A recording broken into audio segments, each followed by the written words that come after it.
ये crime x है, जहां हम जुर्म को सनसनी नहीं बल्कि हकीकत, मंसूबाबंदी और अंजाम के साथ पेश करते हैं। आज की कहानी न किसी नौजवान गैंग की है, न जदीद दहशतगर्दों की।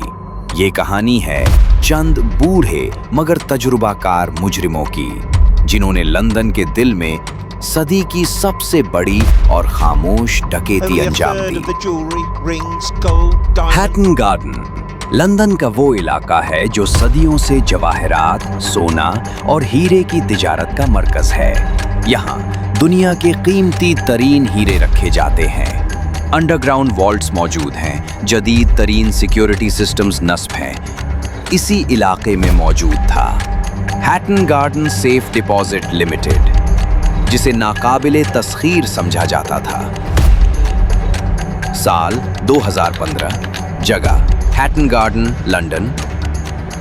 डकैतों को मालूम था कि बैंक बंद होंगे, अमला मौजूद नहीं होगा, पुलिस की गश्त कम होगी। यही वो मौका था जिसका वो बरसों से इंतजार कर रहे थे। ये डकैती नौजवान मुजरिमों ने नहीं की, बल्कि ऐसे अफराद ने जो जुर्म की दुनिया के उस्ताद समझे जाते थे।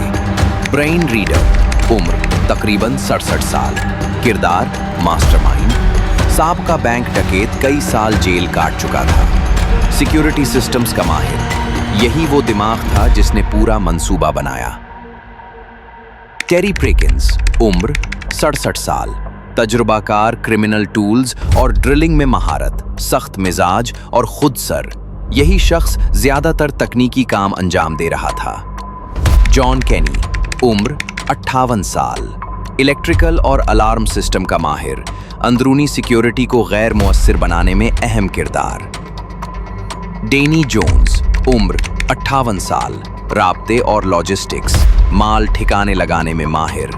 कार्ल वुड, मुआविन, किरदार नक्लो हरकत और की निगरानी। ये कोई अचानक वारदात नहीं थी। मंसूबाबंदी कई महीनों पर मुहित, अंदरूनी मालूमात पर मबनी हर मुमकिन खतरे का हिसाब। उन्होंने वॉल्ट के नक्शे हासिल किए, कंक्रीट की मोटाई नापी, सिक्योरिटी टाइमिंग देखी। ये सब कुछ बगैर किसी शक के।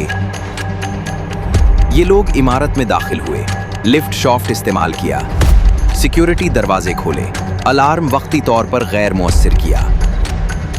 पहला दिन सिर्फ अंदर पहुंचने में लगा। वॉल्ट तक पहुंचने के लिए उन्हें एक 50 सेंटीमीटर मोटी कंक्रीट दीवार काटनी थी। ये दीवार रीइंफोर्स्ड स्टील से बनी, आम ड्रिल से नामुमकिन। उन्होंने सन्नती ड्रिल, शोर कम करने के लिए कपड़ा, रात के औकात इस्तेमाल किए। घंटों तक ड्रिल चलती रही, कंक्रीट टूटता रहा। ये मरहला सबसे खतरनाक था, जरा सी गलती पुलिस को बुला सकती थी। कंक्रीट की मोटी दीवार टूटने के बाद डकैत एक ऐसी जगह में दाखिल हो चुके थे जिसे दुनिया के महफूज तरीन वॉल्ट्स में शुमार किया जाता था। उनके सामने थे तकरीबन 999 सेफ लॉकर्स, दुरफ्त नोट की, गाड़ियों के नंबर्स ट्रेस किए। यहां से कहानी का सबसे कमजोर हिस्सा शुरू होता है। डकैती के बाद कुछ मुल्जिमान ने फौरन जश्न मनाना शुरू कर दिया, कुछ ने माल छुपाने की कोशिश की। बाहमी एतमाद में दरार पड़ने लगी, मुकम्मल इंसाफ न हो सका, शुकूक व शुबहात पैदा हुई। ये वो मरहला था जहां खामोशी टूटने लगी। मुल्जिमान ने फोन पर बातचीत की, मुलाकातें की, शिकायत की, और यही बातें पुलिस के लिए सबसे बड़ा सुराग बन गई। एक मुल्जिम का फोन बार बार उसी इलाके में ऑन हुआ सेल टावर डेटा महफूज हो गया। यही डिजिटल सबूत पूरे केस की बुनियाद बना। महीनों की निगरानी के बाद पुलिस ने छापे मारे, घरों से सोना, नकदी, ड्रिल के औजार बरामद किए। ये सब नाकाबिले तरदीद सबूत थे।